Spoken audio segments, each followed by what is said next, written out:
Nous allons prier. Notre Père et notre Dieu, merci pour ta grâce, ta bonté et ta miséricorde. Merci parce que avant que le monde ne soit créé, tu nous connaissais. Il est écrit que nous sommes ton ouvrage et ont été créés en Jésus-Christ pour les bonnes œuvres que tu as préparées d'avance afin que nous les pratiquions.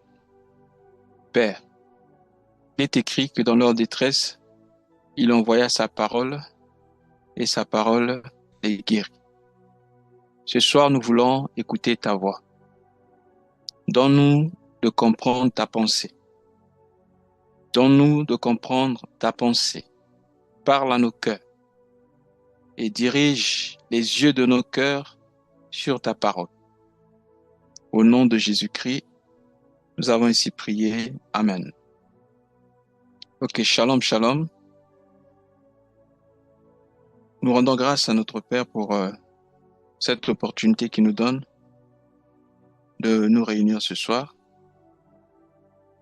Comme j'ai l'habitude de dire, c'est une grâce parce que nous ne sommes pas plus que ceux qui sont partis. Et si Dieu nous garde en vie, si nous laissons vie, c'est que il a des choses à faire avec nous. Voilà pourquoi, pour le temps qui nous reste sur terre, pour notre pèlerinage, il nous convient de marcher dans ses voies et surtout de chercher à savoir pourquoi nous sommes en vie et ce que nous devons faire par rapport à notre mission. Alors, nous continuons notre enseignement sur la prière. La fois passée, nous avions parlé de la recherche du pain et le pardon. Et je crois qu'à la fin, nous avions survolé le pardon, mais ce soir, nous allons y revenir. Donc, nous allons parler uniquement du pardon. Pourquoi pardonner? Comment pardonner? Pourquoi c'est nécessaire de pardonner? Donc, nous parlons du pardon. Nous allons lire Matthieu chapitre 6. Nous allons lire le verset 12. Pardonne-nous nos offenses, comme nous pardonnons aussi à ceux qui nous ont offensés. Dans d'autres versions, on dit, oublie nos dettes, comme nous oublions ou laissons les dettes de ceux-là qui nous doivent. Bien-aimés, la notion du pardon est très, très importante. Vous allez constater que dans cette prière, le Seigneur dit, pardonne-nous nos offenses, comme nous pardonnons aussi à ceux qui nous ont offensés. Donc, le degré ou la qualité du pardon que nous offrons aux autres sera proportionnelle, plutôt la qualité du pardon que Dieu va nous offrir sera proportionnelle à la qualité du pardon que nous offrons aux autres. Notre façon de traiter les autres, bien-aimés, déterminera la façon dont Dieu nous traitera. C'est pourquoi il est écrit, tout ce que vous voulez que les hommes fassent pour vous, vous devez le faire pour eux. Pourquoi devons-nous pardonner? Eh bien, c'est un commandement. Si nous ne pardonnons pas, Dieu ne nous pardonnera pas non plus. Pourquoi devons-nous pardonner? Eh bien, parce que nous avons été pardonnés de la part de Dieu.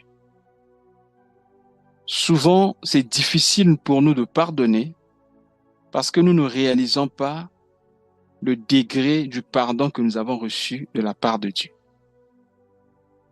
Pourquoi nous ne pardonnons pas? Parce que nous ne réalisons pas la disposition des cœurs ou la vie de ceux-là qui nous ont offensés.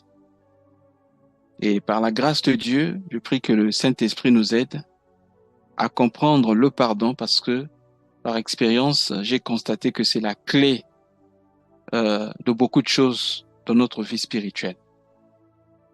Plusieurs vies ont été bloquées à cause du manque de pardon et j'ai vu les gens ne pas être guéris à cause du manque de pardon.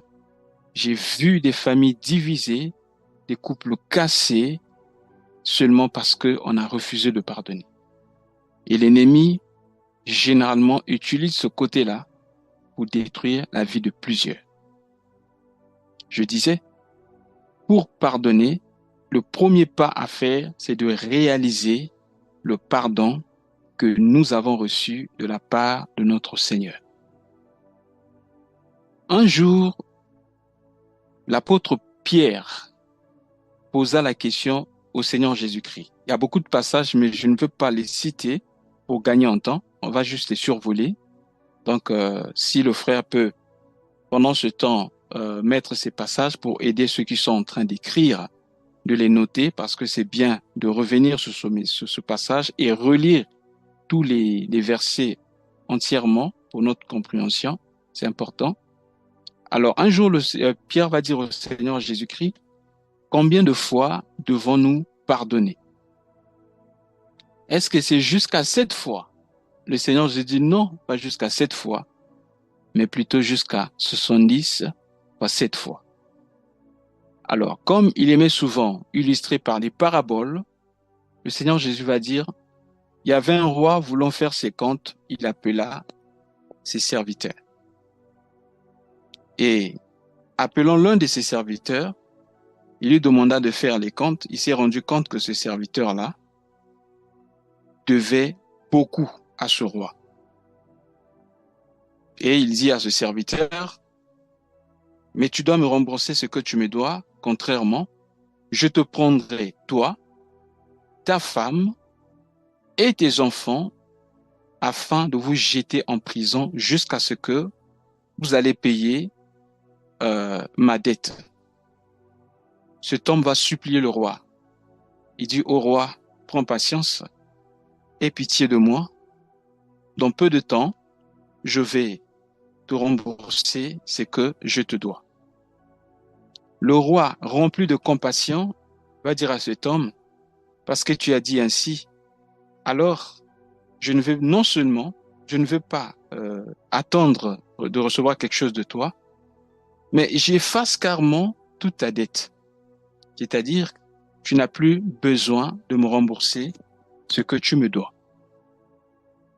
Content de ce que sa dette avait été remise, cet homme est sorti de la maison du roi. À peine il va croiser un de ses amis qui lui devait des centaines. Je crois que le frère Alissir nous a mis ce passage, c'est dans Matthieu chapitre 18, à partir du verset 21, c'est ça? Matthieu 18, Matthieu 18, 21. Je vais prendre directement pour plus de compréhension, parce que c'est important que nous comprenions de quoi il s'agit. Le verset 24 dit, quand il se mit à compter, on lui emmena un qui devait 10 000 talents. Il devait 10 000 talents au roi. Et lorsqu'il a demandé pardon au roi, le roi lui dit, ok, ça ne sert pas, tu n'as plus besoin de me rembourser. Alors, au verset 28, on dit, après qu'il fut sorti, ce serviteur rencontra un de ses compagnons qui lui devait 100 deniers. Alors, comme nous sommes ici en face des gens qui manipulent plus les euros, alors les autres, vous pourrez calculer en fonction de la devise de votre nation. Mais je vais ici faire la conversion en euros. Donc, vous pourrez faire en dollars, en yens, etc., en fonction de votre devise pour savoir un peu de quoi nous sommes en train de parler. Mais je vais convertir seulement en euros. Je répète, cet homme devait 10 000 talents au roi. Mais son ami lui devait 100 deniers. Il est écrit, il le saisit et l'étranglait en disant, paie ce que tu me dois. Son compagnon se jetant à terre, le suppliant, disant, aie patience envers moi, je te le paierai. Mais l'autre ne voulut pas et il alla le jeter en prison jusqu'à ce qu'il lui paye ce qu'il devait. Alors, on va essayer de faire un peu les mathématiques pour savoir combien cet homme-là devait à ce roi. Déjà, 12 talents égale à 30 000 euros. 12 talents. 12 talents fait 30 000 euros. Maintenant, 100 deniers égale à 500 euros. Mais cet homme-là devait pas 12 talents, mais il devait 10 000 talents, s'il vous plaît. Donc, pour savoir combien cet homme-là devait au roi, il faut faire la règle de 3. C'est-à-dire faire 10 000 talents. Parce que si 12 talents égale à 30 000, s'il devait 10 000 talents, ça veut dire qu'il faut faire 10 fois 30 divisé par 12. Donc, par conséquent, 10 000 talents étaient égal à 16 250 000 euros. Alors, vous pouvez calculer en CFA, vous pouvez calculer en dollars. Cet homme-là devait combien? 16 250 000 euros. Mais son ami lui devait combien? 500 euros. Donc, lui, il a été pardonné pour 16 millions, mais il a mis son ami en prison, même pas pour 1 000 euros, mais 500 euros. Vous réalisez? Alors, regardez la suite. Alors, ses compagnons ayant vu ce qui était arrivé, furent profondément attristés.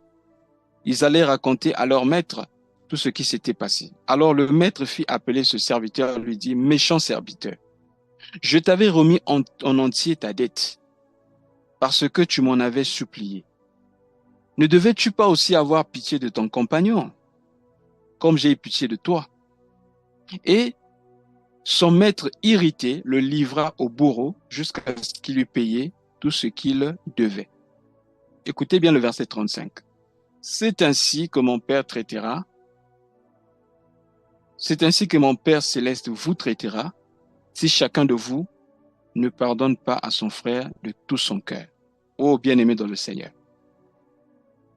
Souvent, nous ne pardonnons pas parce que nous ne réalisons pas combien nous avons été pardonnés. Frères, sœurs, le pardon que nous avons reçu de la part de Dieu est semblable à ce que nous sommes en train de lire ici. Nous avons, vis-à-vis de Dieu, une dette de 16 250 000 euros. Mais ce que les hommes nous font lorsque nous les croisons dans la société, que ce soit nos frères, tout ce qu'on peut nous faire sur la terre ici, ne représente que 500 euros. Et pourtant, nous demandons pardon à Dieu. Dieu nous a pardonné. Mais lorsqu'il s'agit de pardonner aux autres, ah non, non, non, non, ce qui m'a fait, c'est trop. J'ai même vu des gens tenir des langages du genre. Moi, je ne vais jamais lui adresser la parole. Lui et moi, on va se croiser seulement au cimetière. Comme pour dire, je ne pourrai jamais lui adresser la parole, je ne pourrai jamais être en bon terme, en bonne relation avec lui vis-à-vis de ce qu'il m'a fait, par rapport à ce qu'il m'a fait. Il m'a trop blessé. Oh, bien-aimé dans le Seigneur. Le pardon est très important. Le pardon est utile dans notre vie parce que le pardon apporte la guérison. La parole de Dieu déclare, protège ton cœur plus que toute autre chose, car c'est de lui que viennent les sources de la vie. Lorsque nous regardons à ce que Jésus a fait pour nous, il a porté sur la croix nos péchés. Il a porté sur lui nos fautes. Il a été frappé à notre place. C'est nous qui étions bien aimés supposés être frappés. C'est nous qui devions être en prison. Mais il a accepté de prendre tout ça sur lui. Le pardon que nous avons reçu de la part de Dieu, c'est parce que Jésus a donné sa vie, son sang comme rançon. Contrairement, tous on devait être en prison. Tous on devait avoir quelque chose bien aimé sur laquelle Satan devait nous accuser. Mais nous sommes libérés aujourd'hui parce que Jésus a donné sa vie. Il a remis nos dettes. Mais pourquoi nous voulons toujours conserver les dettes des autres dans nos cœurs? Qu'est-ce qu'on t'a fait? Peut-être que tu penses que c'est trop. Mais si tu veux penser que c'est trop, souviens-toi de ce que Jésus a fait à la croix pour toi. Même pas ça. Depuis le jour où tu as demandé pardon, est-ce qu'il n'arrive pas que tu tombes dans le péché? Est-ce qu'il n'arrive pas que, bien aimé, tu tombes dans le péché et que tu reviennes vers Dieu pour demander pardon? Tu reviennes vers Dieu pour la repentance. Est-ce que Dieu dit non, tu as trop fait? Ou tu continues toujours à faire la même chose? Maintenant, là, je ne vais plus t'offrir mon pardon. C'est comme ça que nous réagissons souvent. Non, j'ai trop pardonné. Maintenant, là, je ne pardonnerai plus. Non, Jésus n'a pas dit 7 fois. Parce que le Seigneur Jésus a posé la question à Pierre en disant, Pierre a posé la question au Seigneur Jésus en disant, il dit, en un seul jour, si ton frère vient 7 fois te demander pardon pour la même chose, Jésus dit, tu le pardonneras. Pas 7 fois, mais 70 fois, 7 fois. Il sait que ce n'est pas possible que la personne fasse la même chose, c'est pas 70 fois, 7 fois dans la journée. 490 fois. Non, c'est pas possible. Mais c'était une façon de dire, nous ne devons pas restreindre notre pardon. Nos cœurs doivent toujours être ouverts à toujours continuer à pardonner. Car nous devons faire aux autres ce que nous voulons qu'on nous fasse. Si nous voulons que Dieu nous pardonne toujours, alors nous devons toujours pardonner aux autres. Bien aimé, c'est très important. Pourquoi nous ne pardonnons pas? Parce que nous pensons que ce que les hommes font, ils le savent. L'un des secrets bien aimés pour pardonner, si quelqu'un te fait du mal, considère cette personne comme une folle, comme quelqu'un qui ne comprend pas ce qu'il fait. C'est ce que le Seigneur Jésus a dit à la croix. Père, pardonne-leur, car ils ne savent pas ce qu'ils font. Celui qui t'a attristé, celui qui t'a agacé, celui qui t'a blessé intérieurement, il n'a pas su ce qu'il faisait. Il ne savait pas ce qu'il faisait. Voilà pourquoi il agit ainsi. Bien-aimé dans le Seigneur, je vais donner un exemple simple. Si aujourd'hui un aveugle marchand, il fait un faux pas, il te cône, est-ce que tu vas te fâcher? Certainement pas. Parce que tu sais que l'aveugle ne voit pas. Il y a des aveugles spirituels, des gens qui nous font du mal. Ils sont aveuglés. Le Dieu de ce monde a aveuglé leur intelligence. Voilà pourquoi, quelquefois, ils peuvent nous faire du mal. Quelquefois, ils peuvent nous insulter, nous calomnier, chercher quelque chose, chercher le mal envers nous, bien-aimés dans le Seigneur. Tout ça, c'est pourquoi? Parce que ces gens-là ne savent pas ce qu'ils font. Considère tous ceux qui te font du mal comme des gens qui ne savent pas ce qu'ils font. Bien-aimé, tu vas pardonner facilement. Comprenez qu'ils n'ont pas reçu la lumière des Écritures. Voilà pourquoi ils se comportent ainsi. Ils sont envieux. Ils veulent nous détruire sans problème. Voilà pourquoi ne te venge pas. La Bible dit que si cela dépend de vous, soyez en paix avec tous les hommes. Ne te venge pas toi-même. Laissez agir la colère de Dieu. Si ton ennemi a faim, donne-lui à manger. S'il a soif, donne-lui à boire. La Bible dit ne te laisse pas vaincre par le mal, mais toi surmonte le mal par le bien. Voilà, bien aimé, ce que disent les paroles de notre Seigneur Jésus-Christ, transmises par l'apôtre Paul. Nous devons toujours pardonner. Parce que celui qui pardonne, bien aimé, il libère pas, mais il se libère lui-même aussi. Refuser de pardonner, c'est bien aimé, se mettre soi-même dans une prison, comme ce que nous venons de lire ici. Qu'est-ce que vous avez constaté? Le maître voulait mettre ce type-là en prison. Mais comme il avait supplié le maître, il a laissé. Mais cette fois-ci, comme il a jeté son ami en prison, le maître a ramené la dette qu'il avait effacée avant. Ça veut dire quoi? Lorsque nous refusons de pardonner, tous nos péchés que le Seigneur avait accepté de pardonner, il remet ça sur nous. C'est ce que la Bible dit ici. Le Seigneur Jésus a dit quoi? C'est ainsi que mon Père qui est dans les cieux vous traitera tous ceux qui ne veulent pas pardonner de tout leur cœur. Parce qu'il y a pardonner et pardonner de tout son cœur. On peut pardonner, mais est-ce qu'on a pardonné de tout son cœur?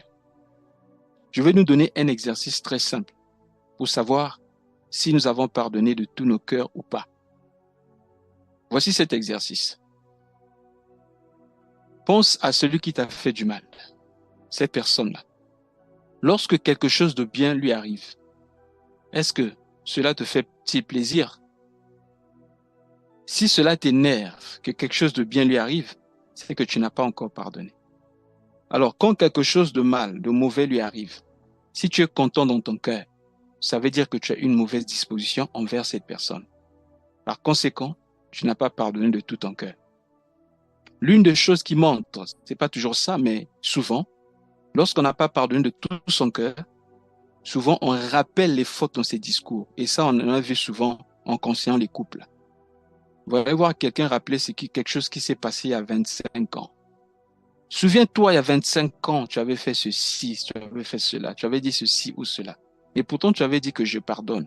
Et pourquoi 25 ans plus tard, tu rappelles les mêmes choses?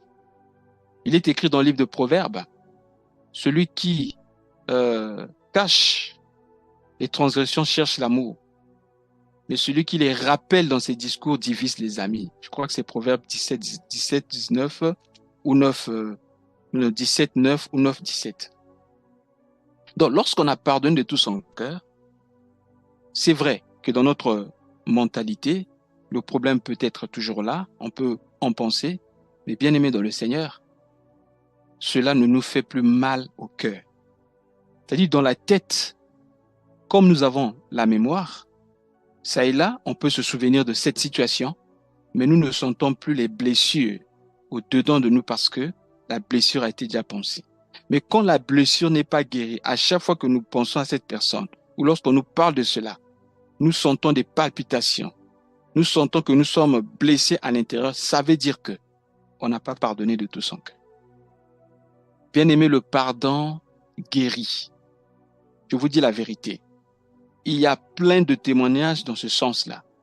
Je me rappelle d'une sœur, je vous dis, une sœur qui était très fervente, je dirais même une sœur pieuse qui craignait Dieu, qui marchait avec Dieu. Une sœur très zélée dans l'évangélisation, très zélée dans les choses de Dieu. Vraiment, c'est quelqu'un qui avait donné sa vie au Seigneur. On ne comprenait pas, on priait pour cette sœur. Elle avait un problème, c'est comme s'il y avait des esprits qui se manifestaient en elle. À chaque fois, il y avait des moments où elle tombait. C'est comme si on sentait vraiment qu'il y avait un esprit mauvais qui contrôlait sa vie émotionnelle. On priait pour elle, on ne comprenait pas. Mais un jour, alors qu'on était sur le point de prier pour elle, l'Esprit nous a conduits à prêcher sur Matthieu chapitre 5, versets 23 à 24, qui dit, « Si tu es debout faisant ton offrande, et là à l'autel, tu te souviens que quelqu'un a quelque chose contre toi, ne fais pas d'offrande, ne fais pas de sacrifice, va d'abord te réconcilier et ensuite reviens. » Dès qu'on a lu ce passage, on a commencé à exhorter sur le pardon, l'importance de pardonner, d'avoir un cœur libre de rancune, un cœur libre des blessures intérieures. Aussitôt, la sœur a commencé à pleurer. Cet moment a pleuré comme un enfant, comprenez pas. Il dit, mes frères, je vais vous dire quelque chose avant qu'on ne prie. Mon mari, on a vécu ensemble, c'est quelqu'un avec qui nous avons grandi, pratiquement. Je l'ai pris quand il était encore jeune, étudiant. J'ai même participé à sa réussite, à ses études, etc. Il m'avait promis fidélité. J'étais toujours avec lui, jusqu'à ce que je vienne apprendre, 2 ans plus tard, qu'il avait enceinté une femme et cette femme a mis un enfant à l'extérieur. Il dit, si je comprends bien, ça fait plus de 3 ans qu'il était avec cette femme et alors qu'il venait, on dormait ensemble, on faisait tout. Il était là, il jouait à l'hypocrisie alors qu'il avait un enfant dehors. Et j'avais décidé, tout je peux pardonner, sauf ça. Il dit, même tel que je vous parle là, j'avais dit tout, ça je ne peux pas pardonner. Bien aimé, on a fait au moins 1 heure ou 1h30 comme ça. Il fallait trouver des passages pour lui expliquer qu'elle doit pardonner. C'était difficile pour elle. Mais quand elle a ouvert son cœur, oh, j'accepte de pardonner. C'est fort, c'est difficile pour moi. Ça fait mal. mais je lui pardonne. Bien-aimé dans le Seigneur, c'est comme ça que la guérison est rentrée. L'esprit est sorti facilement. Bien-aimé dans le Seigneur. Le pardon est nécessaire parce que la foi est liée au pardon. On va lire quelque chose dans le livre de Marc. Vous allez voir que la foi est liée au pardon. Et la prière efficace aussi est liée au pardon. Beaucoup de gens sont bloqués dans leur vie parce qu'ils ont fermé leur cœur. Avant de lire ce passage, j'aimerais nous dire ceci. Lorsque Dieu veut toucher notre vie, que ce soit au niveau émotionnel, physique, spirituel, même dans les affaires, dans notre santé, Dieu passe par le cœur. Si le cœur est fermé, tout est fermé. Marc chapitre 11. Regardez. Marc chapitre 11, c'est l'histoire du figuier qui avait séché. Un jour, alors que Jésus marchait avec les apôtres, il a eu faim, il a voulu manger des figues. Quand il s'est s'est approché du figuier, il a constaté que le figuier n'avait pas de fruits. Alors il a maudit ce figuier. Ils sont passés. Le lendemain, maintenant, en passant par là, Pierre a constaté que le figuier était séché. Seigneur, voici le figuier que toi tu avais maudit hier, qui a séché jusqu'aux racines. Alors le Seigneur Jésus va dire ceci au verset 22, Marc chapitre 11. Je vais prendre du verset 22 jusqu'au verset 26. Écoutez bien, frères. Jésus prit la parole et leur dit, ayez foi en Dieu, je vous le dis en vérité. Si quelqu'un dit à cette montagne, ôte-toi de là et jette-toi dans la mer, et s'il ne doute point en son cœur, mais croit que ce qu'il dit arrive, il le verra s'accomplir. C'est pourquoi je vous dis, tout ce que vous demanderez en priant, croyez que vous l'avez reçu et vous le verrez s'accomplir. Et lorsque vous êtes debout faisant votre prière, si vous avez quelque chose contre quelqu'un, pardonnez, afin que votre Père qui est dans les cieux vous pardonne aussi. Mais si vous ne pardonnez pas, votre Père qui est dans les cieux ne vous pardonnera pas non plus. Bien-aimé, la foi est liée au pardon. Tu peux dire que tu es une femme de foi, un homme de foi. Mais si tu ne veux pas pardonner, ta prière est multipliée par 0. Si tu es debout faisant ta prière, tu te souviens que tu as quelque chose contre quelqu'un, va résoudre le problème. Pardonne de tout ton cœur. Parce que la relation verticale dépend aussi de la relation horizontale. La relation avec Dieu dépend de notre relation avec les hommes. Tu ne peux pas dire que tu aimes Dieu et que tu n'aimes pas l'homme créé à l'image de Dieu. Voilà pourquoi nous devons bien aimer tout le temps prier. Que Dieu ouvre nos cœurs. Parce que la prière, c'est quelque chose qui concerne le cœur. Et surtout, bien aimé, nous devons conseiller les couples. Ne dormez pas avec des problèmes. Vous allez ouvrir une porte au monde des ténèbres. Éphésiens chapitre 4, 26 à 27. Si tu te mets en colère, ne pêche point. Que le soleil ne se couche pas sur ta colère et ne donnez pas accès au diable. Bien aimé dans le Seigneur. La colère, la rancune, ferme les portes. Les incompréhensions. Par expérience, j'ai aussi expérimenté quelque chose. Vous savez, lorsque quelquefois les sorciers veulent détruire une famille ou quelquefois toucher les enfants, facilement, qu'est-ce qu'ils font? Ils mettent les parents en désaccord. Lorsque les parents sont en désaccord, facilement, ils laissent la porte ouverte aux esprits impurs et les sorciers peuvent rentrer et frapper. Voilà pourquoi vous devez veiller. Vous devez veiller. C'est vrai, les problèmes arrivent. Les différends peuvent arriver. Mais demandez la grâce de Dieu, la force de Dieu, de vous pardonner, de parler, de vous pardonner et de continuer le chemin. Mais ne gardez pas ces choses en vous. Il y aura des gens, il est vrai, il y a des gens qui ne voudront rien savoir par rapport à votre relation avec eux. Toi, tu dois faire ta part. Eux, peut-être que pour eux, pardonner ou encore se faire pardonner, ne leur dis absolument rien, mais toi, fais ta part. Fais comprendre à la personne que tu l'as pardonné, tu lui as pardonné et que tu n'as rien contre elle. Maintenant, si elle ne veut rien savoir par rapport à ça, tu as fait ta part. Tu continues. N'accepte pas que le ciel soit fermé à cause de cela. Par rapport au couple, lisons un peu 1 Pierre chapitre 3. C'est là que nous allons atterrir. Regardez, 1 Pierre chapitre 3. Regardez. 1 Pierre chapitre 3, je vais lire le verset 7. Marie, montrez à votre tour de la sagesse dans vos rapports avec vos femmes, comme avec un sexe plus faible. Honorez-les comme devant aussi hériter avec vous de la grâce de la vie. Qu'il en soit ainsi, afin que rien ne vienne faire obstacle à vos prières. Ah, vous voyez, quand il y a incompréhension, quand il y a murmure, quand il y a des problèmes dans les cœurs, parce qu'on dit montrer à votre tour de la sagesse à l'égard de votre relation avec votre femme. Si la femme n'est pas à l'aise, si la femme n'est pas contente, c'est-à-dire s'il y a désaccord, bien aimé dans le Seigneur, vous pouvez fermer le ciel. Que rien ne vienne faire obstacle à vos prières. Ça, c'est une relation, par rapport à la relation conjugale entre l'homme et la femme. Il y a certaines choses que vous allez recevoir seulement ensemble lorsque vous êtes en couple. Voilà pourquoi je conseille aux couples de prier souvent ensemble. Bien-aimés, prenez le temps de prier souvent ensemble. Tenez-vous prier ensemble. Soutenez-vous les uns les autres entre partenaires. Priez les uns pour les autres et priez souvent ensemble. S'il y a un problème, parlez, pardonnez et continuez le chemin. Si nous ne pardonnons pas, notre Père ne nous pardonnera pas non plus. Alors, bien-aimé dans le Seigneur, qu'est-ce qu'on t'a fait? Peut-être que pour toi, c'est trop grave, c'est trop difficile. Tu penses que tu ne sauras pas comment pardonner. Mais je vais te dire une chose.